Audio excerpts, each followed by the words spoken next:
Hey guys, what is up? Kid here. Bringing you another deck profile, this time on Water Astra Diana. This is a really fun deck I've been playing, mostly on the side. Just kind of been tinkering with this throughout the season. It never felt very strong. It feels like a very solid like tier 2 deck. And seeing some of the cards coming out in the next set for PTM, I think Diana's going to get a lot more better support. And we'll probably start seeing it be played a little bit more. But this is the version I've been playing near the end of DTR format right now. So if you're interested in playing a little bit of Water Diana before everything closes out, especially going into the level 3, this is probably a deck for you. So we'll just get right into it. So obviously we're on Spirit of Water. We just need the max amount of influence. There's nothing necessarily we're digging for. So we just want to draw 7. Obviously, we play the level 1, 2, and 3 Diana. I really like this champion because I kind of like every version of her levels. So what's interesting about this deck is it's really important to get your weapon out immediately. So the Diana level 1 on enter effect, you want to get it as soon as possible. Different ways you can do that. You can give your champion distant at the end of your opponent's turn or something like that. Or you can level up, and in response to the on enter, you can give your champion distant that turn, and then you'll be able to get the Aether Wing card out. So one of the downsides to this deck, and I think it's kind of unfortunate that they've like bound it together like this as far as how to get the weapon out, unlike for example Lorraine or something. Lorraine has like a no thoughts, head empty, just get the free weapon. If Diana had that ability, I think Diana would be a much stronger champion, obviously, but I think obviously they realize it's not a good idea to let people get things for free. But not having to waste a materialization phase, on top of the fact that all your Aether Wing spells, to get the maximum value out, you need the weapon on the board. So if you can't get distant, you want to hopefully spend like maybe one more turn to try to find a way to become distant. The games that you don't have a way to become distant and go to level 1 almost immediately are the games that are the hardest to win for the deck. But you have so many ways to make yourself distant in this deck. I think it's like something like 16 before level 3 that you get to actually be able to activate the on enter for Diana, because it's so important. Level 2 is very nice too, because it also gets the second inherited effect. So you get range 1 from level 1 and then 2, which adds to your damage, because essentially almost every turn or any turn you're going to be attacking for the most part, you usually want to get distant so you can get the extra bonus damage. The on enter is really nice too. It gives you a way to cycle some cards to find the cards you need, and you get some free Aether Wing charges, I guess, into the weapon, which is really strong. So it adds more to the tempo.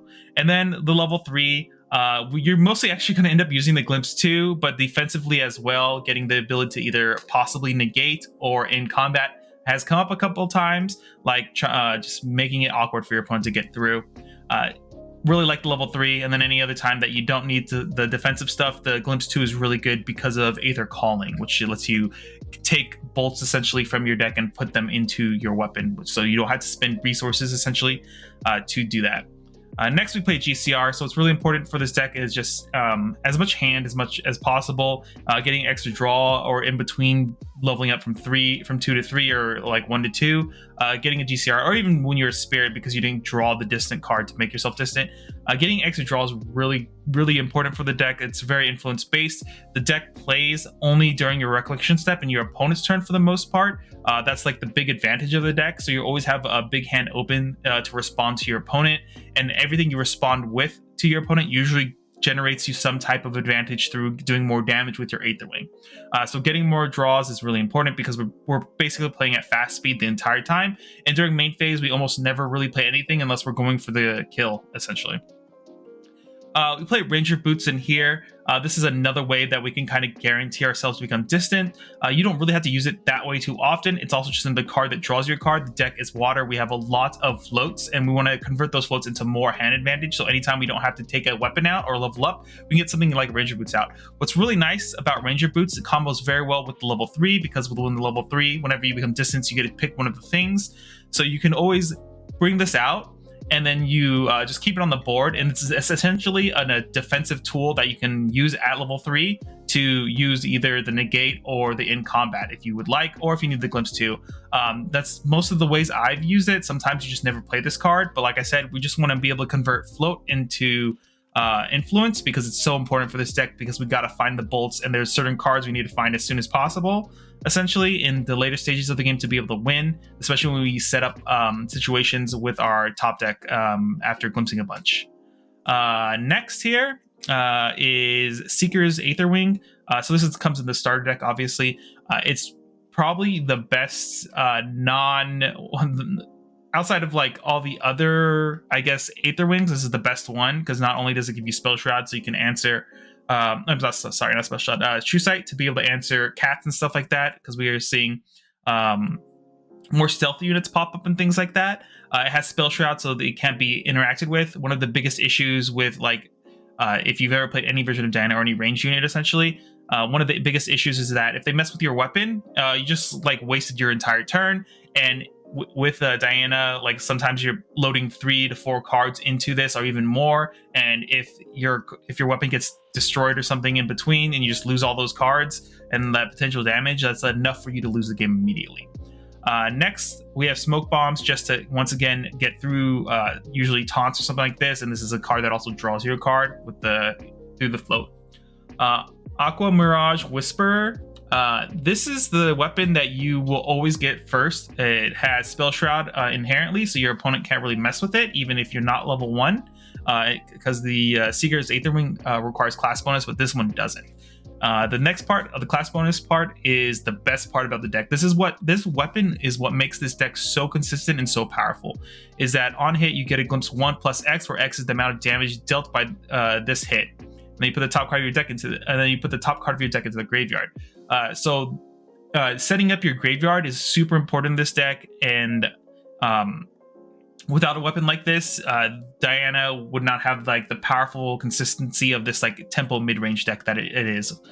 So the big card we're looking for here is, where is it? Here, Weaving Mana Stream. This card is like infinite value for you. You want to get multiple of these into the graveyard as soon as possible, because anytime you level up, anytime you use Regalia to draw a card, essentially to banish it, this gets charged into your Aetherwing if you have one on the board, and that is the most insane part about this card. Without this card, I think Diana would, especially the water version, would kind of fall apart over time, because you're just losing too much influence and not like converting that into something else. Whereas getting multiple of these into the graveyard as early as possible just means you get a turbo to 3 essentially by spinning these mana streams, but you also end up just getting the free damage. You get so much value out of this. This card is what makes the whole reason to play water, essentially. So you're using the Whisper a lot of times to set up and find that card and then mill it off the top, because it's floating memory as well. What's really nice about the Aqua Mirage Whisper is that a lot of times, especially after the first time you take it out, you're always going to be glimpsing 4 more cards. There's one of the turns I think the most I've ever glimpsed with this is 12 or 13 cards from it, which is like obnoxious. And at that point, you get to set up your deck perfectly. A lot of the times when you're glimpsing that much, that is when you set up a really, really good turn for the next turn to take out Pleiades here, and then get a glimpse 3 and immediately charge 3 cards into it, so you can swing for essentially game this next coming turn or so. Which this is our next weapon we're playing. We play a lot of weapons in this deck because the weapon is so important. Without the weapon, we can't win the game. This has a big weakness, is that it's not able to be protected or anything. A lot of times too, if you have another weapon that has Spell Shroud out already, you just charge the stuff in there. But what's really nice about this card is you get the good on enter glimpse 3. If you know your opponent can't interact with it, then you can start charging this up, and then you have the on attack whenever an Astra element Aether Charge card is in the attacker's intent, gain on hit, summon an Astra Shard token, which is really nice. So then you can start building up these tokens to necessarily start either glimpsing away the top cards of your deck or charge up into another bow, which is very nice. I play the Radiant Vega. This is more of just me messing around and testing. I really like this card in the art, so I want to play it some. It doesn't come up too often. If the game goes kind of long, it can become irrelevant, and it's also relevant in the sense that a lot of decks don't have really great ways to interact with a Regalia that cost 1. So it has a kind of like a fake spell shroud essentially, because a lot of times people are playing things that just destroy cost 0s.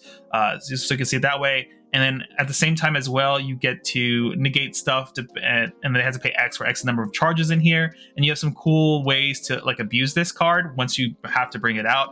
But a lot of your games should be ending between like turn 5 to 6, maybe 7 is the latest it goes. This is a very, like, I don't want to call it an aggro tempo deck, but it's like right in between perfectly, where you can kind of slip. You can be a little bit more aggro, but you can also be a little bit more slower if you need to, if your opponent's playing a little slow game plan. But this deck will fall apart if the game goes on too long. You just don't have the resources and the ability to outplay a heavy control deck that was able to answer everything. Because this deck and the champion itself requires you to swing every turn essentially, and it's really important to be able to attack. Getting your attacks like negated in this deck, it feels miserable. Finally, we have Ranger Strides. Once again, it's another card that generates another card for us, but also will give us range 4, so it can give us that extra push if needed to close out games if we've already gotten out to the point where we're about to win, get 4 extra damage out. This is a really good way to do that while also getting a card. So onto the main deck here. So Aetheric Calibration here. Glimpse 4, and then you reveal the top card of your deck and add an Aether Charge card from it to your memory, and it adds 1 attack to our Aether Wing. Really great card. It helps you find the cards you need. You go card neutral too. It's fast speed, so you're going to play this a lot during your recollection phase or at the end of your opponent's turn or wherever you want to do it to kind of set up the top cards of your deck. Later in the game too, it also helps you generate basically more Aether Charge spells to be put into your weapon, because you do get the Aether Calling from the Astra elements. We play 4 Huntress here.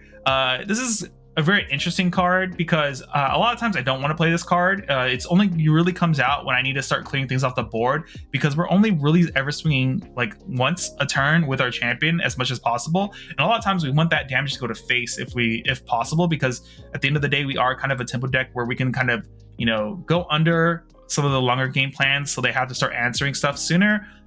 So playing this out doesn't always feel very good. Yes, we get to add a body on the board that swings for 2, occasionally swings for 4, but a lot of times we don't actually give this distant unless we need it to clear like a frog or something, the 0/4 toad or whatever. We get through a taunt like that. This is one of the ways we can do that, to be able to swing with our weapon with our champion, which is usually has more damage output than this card. This lets you cycle a card with its on enter effect, which is good. So we get to dig deeper into our deck as well, especially when we've already set up the top cards of our deck through a glimpse. We know what's coming up, so we can grab a card that we know we wanted to get into our hand, which feels really good. Outside of that, though, this is probably one of the weakest cards in the deck, I would say, in a weird way. But yeah, it's like it feels okay when you have to play it, but a lot of times you just never play it out. 4 of Backstep. This is a card that makes you distant. You can play at fast speed. It draws your card, which means you don't go down in influence. It's just a good card to have because of that, essentially. You do this a lot of times at the end of your opponent's turn or whatever, and you're good to go. We play 4 Charge of the Soul, which is nice. Right, sorry about that. I had to step away for a second here. But I believe we were on Charge the Soul. Here is just a really good one. It's a really good float. It's pay 1, essentially do 2 damage to your opponent, because you get to swing 1 damage from Charge the Soul's effect to a unit, any unit, so either the champion or something on the board that you need to clear, which is really nice, which combos very well when you have like Frostborn Paladin out and you need to swing 4 damage to a taunt or something. You could Charge the Soul, pop, do that, swing in with Frostborn Paladin to remove it, and then swing in with your weapon, which feels good. Otherwise, it's just extra. It's basically pay 1, deal 2 damage, and gain a float, which is really nice. It's a really powerful card. Next, we play 1 of Regal Inquisition. This is just kind of like to clear the way for our final turn, because a lot of times our final turn is going to be pushing a lot of damage at once. I've done something upwards of like 12, 13 damage, like I said earlier, in 1 swing. Sometimes you could double that too, even to make it even higher. So when we do our swings, we need to regal, check their hand, make sure there's no way for them to end combat, because especially now when the next set's coming out, there just seems like a lot of ways, especially for water, to just say, no thank you, I don't want to deal with your combat phase, just end it now. And that will really interrupt your entire game plan, especially there's some cards here that require on hits, like we've already seen, which helps with the deck a lot. So having this 1-up feels okay. Also, the fact that you, like I said, you almost see your entire deck because of how much you glimpse in this deck. So playing the 1-of and just like keeping it at the top to add it to your hand when you need it going to level 3 feels really good.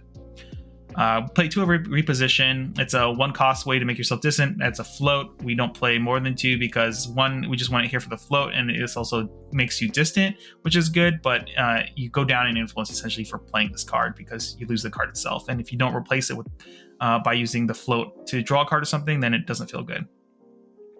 Dissuading Aether is like the best worst card in this deck in a way. I might have said that already about Huntress, but this card just like saves you on tempo. Like at the end of the day, this is just a tempo mid-range deck. So being able to -3 attack something to just like live an extra turn or stop them from getting through a Frosthorn or something feels all right. But at the same time, you do get the following turn to swing in for a damage, 1 more damage essentially, which is nice.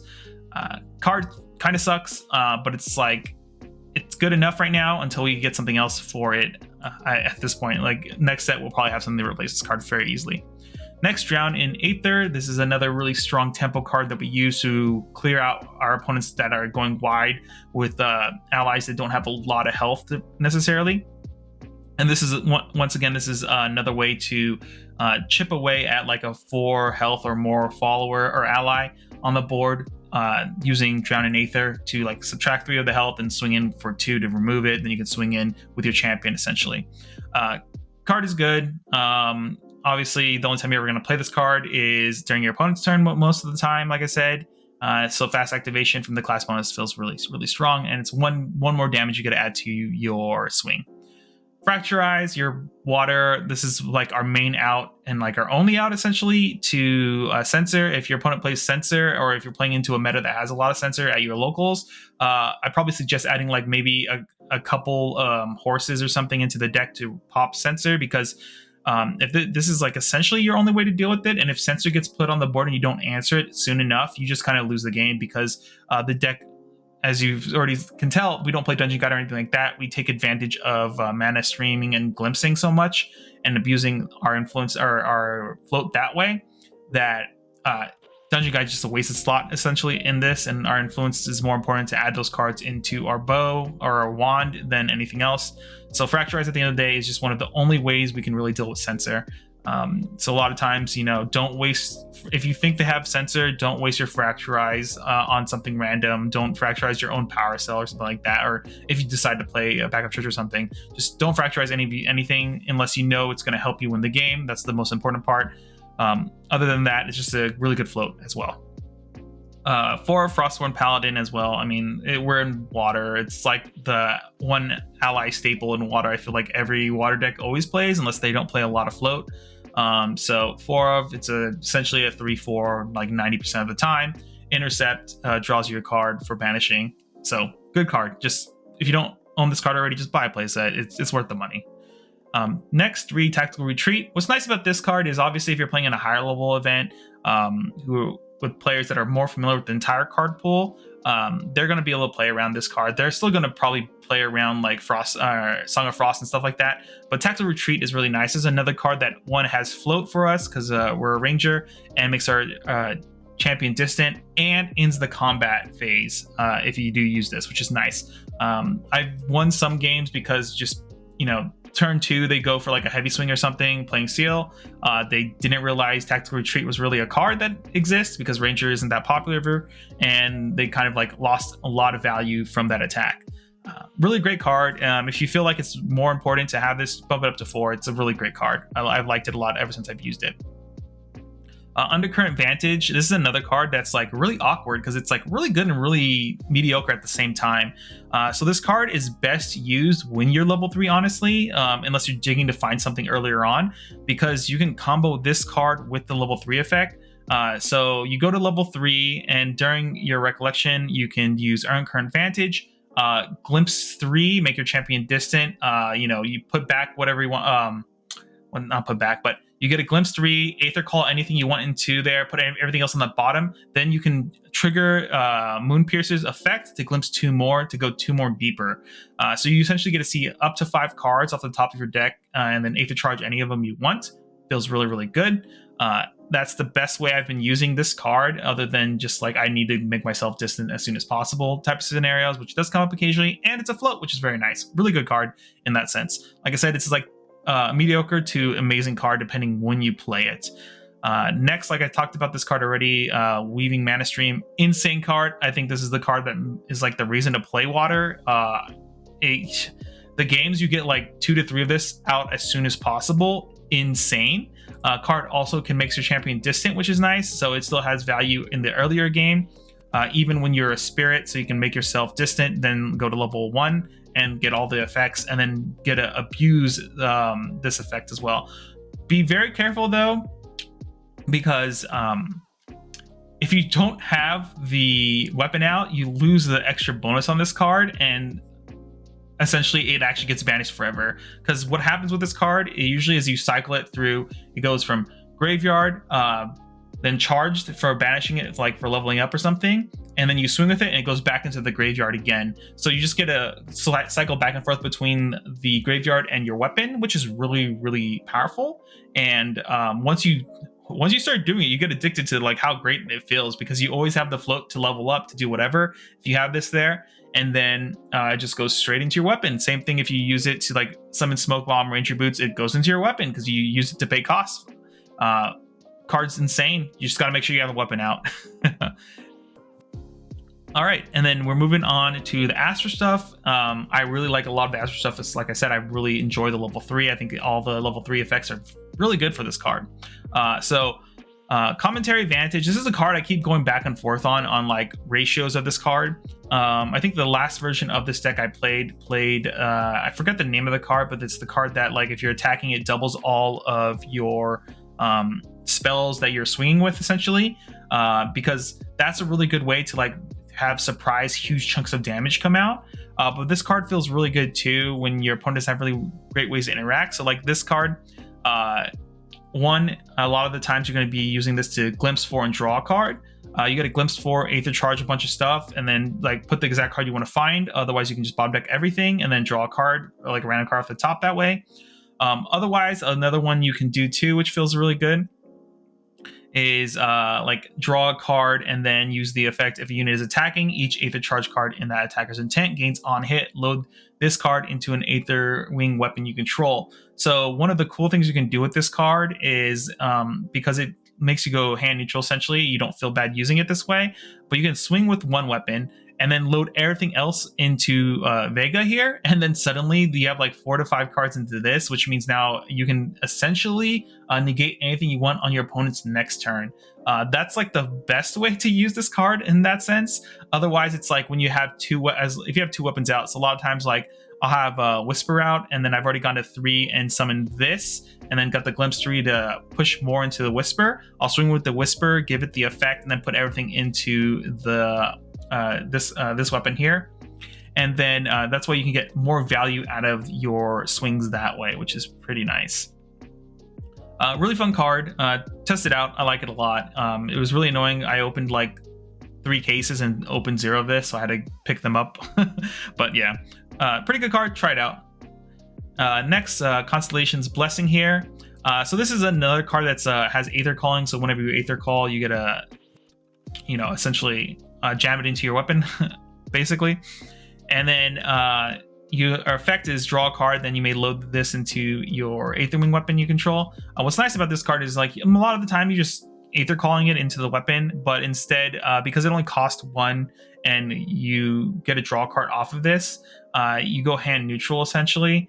So you play this at Recollection phase and then, add it into your weapon and stuff, but you draw a card, then you add everything back to your hand. So you don't really go down on hand size, but you still get the attack damage and stuff off of this, which feels good. Guided Starlight. This is your way to like end a lot of games so that people can't just put a big, like, for example, if you're playing against Gambu and you know, you don't have sensor, or not sensor, what's it called, lantern out, and they have like 1,000,000 health essentially, you can just avoid it if they can't pay for this. A lot of your level 3 like game plan, it actually revolves around like casting 1 to 2 of these, or basically to like win the game and not have to deal with your opponent's intercepts or taunts. That's why we play this as a 4 of. It's also obviously Aether Calling, so it's really easy to charge these in. But it's really important that you usually hold 1 to 2 of these in your hand if possible, so that if you get into a situation where you have to, the only way you can win is to go through a taunt, and you don't have a way to clean the taunt out before swinging with your champion, you just use this. You just slam 2 of these, and hopefully they can't pay for like 2 of these, and you win the game that way. Next is Side Reel Spell Shot. So this card's really interesting because honestly, a lot of the time, if you're not playing this, you know, during your recollection or in phase or something like that, your opponent's in phase, that is, you're gonna pay 0 for this card essentially, just to charge it into your weapon if you have to get that extra damage, which is nice. And then obviously it's another card that Aether calls. I haven't been in a situation where I've been like, oh, glimpse for recollection to like charge, but that's an option as well to keep that in mind. Say your hand has like a bunch of defensive tools, paladins and stuff like that, that you just don't have ways to charge cards in, but you're already level 3 obviously, so you can just go like during recollection, go hands down, play this and be like, yeah, glimpse 5, and maybe I hit some extra stuff off of this to Aether Call into my weapon. Otherwise, at the same time, it's a 0 cost, add 2 damage to your opponent. Finally, Stellarion's Shift. I hope I said that correctly. This card has been oddly very good. So you can make a unit distant and then draw a card, so you don't go down in hand advantage. Essentially, you have the same influence after playing this card still. But the surprising part is the secondary effect you get to play from the graveyard. It comes up occasionally. You can pay to banish this from your graveyard, then your champion gains stealth until end of turn, and then you prevent the next 4 non-combat damage that would be dealt to your champion. And then you can only activate this card when you are distant. So what's really interesting about this card is you can, in response to someone playing something, you can be like, I'll make myself distance with this card. You're level 3, you'll activate a thing where you try to negate your opponent's thing. Maybe they pay for it or something. That's fine. Then they try to swing in at you, and then you just pay 2 to banish this from the graveyard, which is feels pretty good. Other ways you can abuse this too is that you, once again, Whisper like lets you mill a card from the top of your deck. So if you see one of these early on, you can just throw it into the grave, have one in there for the whole game.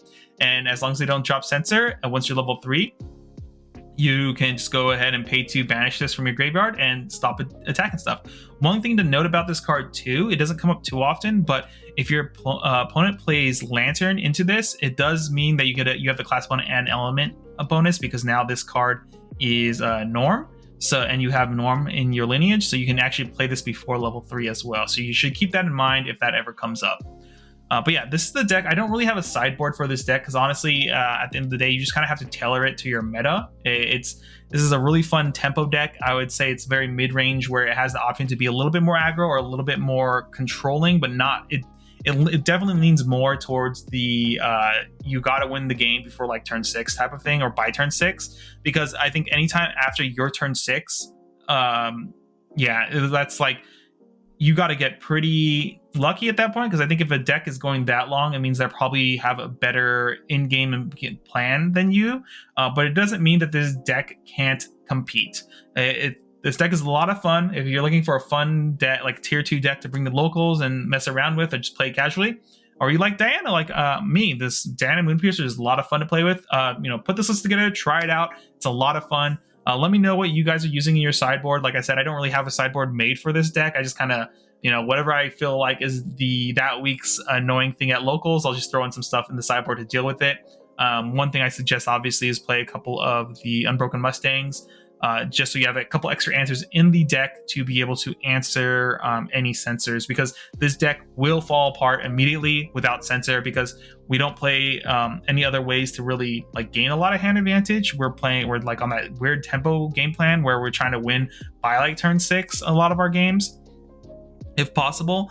And that means that we have to be able to abuse the graveyard and the float in our graveyard as much as possible. Without that, and not having the ability to go to level 3, it feels miserable playing this deck.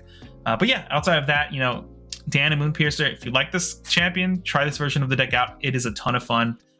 But yeah, with that being said, you know, if you like this content, like, comment, subscribe, all that. I should be having another, I mean, right before PTM comes out, I'm going to have another Kongming Waterless, the newest version of the deck I've been playing that doesn't play the, what's her name? I'm forgetting her name right now.